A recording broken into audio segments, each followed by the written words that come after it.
এবং এইটার গ্যাপটা হচ্ছে এইটাই টাইমিং চেনটা দুর্বল হয়ে গেছে বা এইটার জন্য আরো আদার্স প্রবলেম হয়। যেমন এই দুইটা জিনিস চেঞ্জ করে দিলে কিন্তু আমার বাইকটা প্রপারলি ইঞ্জিন সাউন্ডটা খুব সুন্দর হবে। এটার মূলত ইঞ্জিনের থেকে একটা সাউন্ড আসতেছিল টাইমিং চেনের, তো টাইমিং চেনটা খুলছি এবং খোলার পরে দুইটা টাইমিং চেন আমরা একসাথে করছি। এটা দেখেন নতুনটা এবং পুরানটা দেখেন, পুরানটা কতটুকু লুজ হয়েছে বা ঢিলা হয়েছে দেখেন। একটু পরিবর্তনটা আসলে দেখার চেষ্টা করেন।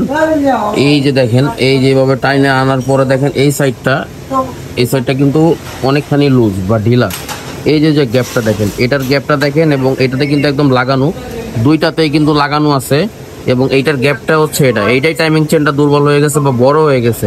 এখন অনেক টেকনিশিয়ান কি করে, এখানে যে অ্যাডজাস্টার আছে, এই যে অ্যাডজাস্টার এখানে ঝালাই করে একটু উঁচা করে দেয়।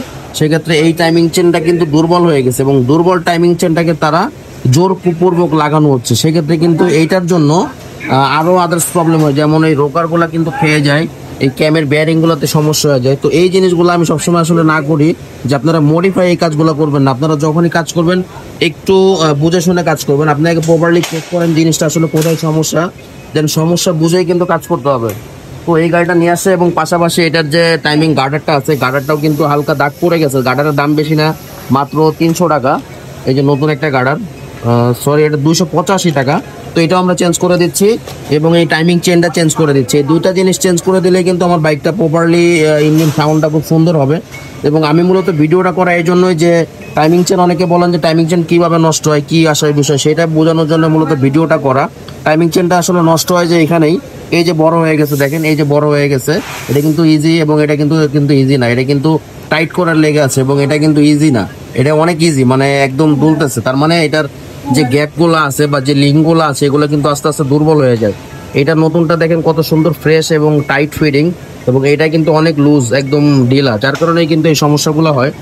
তো যারা টেকনিশিয়ান ভাইরা কাজ করেন, চেষ্টা করবেন যখন আপনার একটা টাইমিং চেনের সাউন্ড আসে, শুধুমাত্র টাইমিং চেনের পাশাপাশি যে গার্ডারগুলো আছে গার্ডারগুলো চেক করবেন, টাইমিং অ্যাডজাস্টার চেক করবেন। তো অ্যাডজাস্টার এটা ভালো আছে, সো আমি এটা হচ্ছে রেখে দিব এবং দুইটা জিনিস চেঞ্জ করব, অনলি গার্ডারটা এবং হচ্ছে চেনটা। তো এই নতুন চেনটা লাগাই দিলে কিন্তু ওনার বাইকের সাউন্ডটা একদম আগের মতো স্মুথ হয়ে যাবে। তো এই প্রবলেমটা নিয়ে আসছিল এক বড় ভাই, উনি কিছুদিন আগেই ওনার টাইমিং চেনটা আমরা অ্যাডজাস্ট করে দিই। তারপর থেকে কিন্তু উনি কিছুদিন চালানোর পর আবার সাউন্ড আসে। পরে চিন্তা করলাম যে না, এটা নতুন লাগাই দেবো, এবং এটা নতুন লাগানোর পরে কিন্তু এই বাইকের সাউন্ডটা কিন্তু একদম স্মুথ হয়ে যাবে।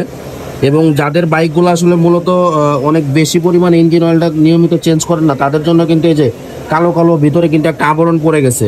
তো আপনারা সবসময় চেষ্টা করবেন ইঞ্জিনের ভিতরে মোবিলটা পুড়ে যাওয়ার আগে হচ্ছে চেঞ্জ করা। যেমন এখানে কিন্তু এরকম কালার থাকবে না, নতুন অবস্থাতে কিন্তু কালারটা অনেকটা সাদা থাকে এবং এটা কিন্তু মোবিলটা বেশি অতিরিক্ত চালানোর পরে কিন্তু কালো হয়ে যায়। সে কালো আবরণটা ইঞ্জিনের ভিতরে এরকম হয়ে যায়।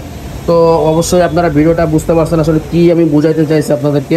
তো সবাই ভালো থাকবেন, সুস্থ থাকবেন এবং অবশ্যই আমার জন্য দোয়া করবেন। ধন্যবাদ সবাইকে। আসসালামু আলাইকুম।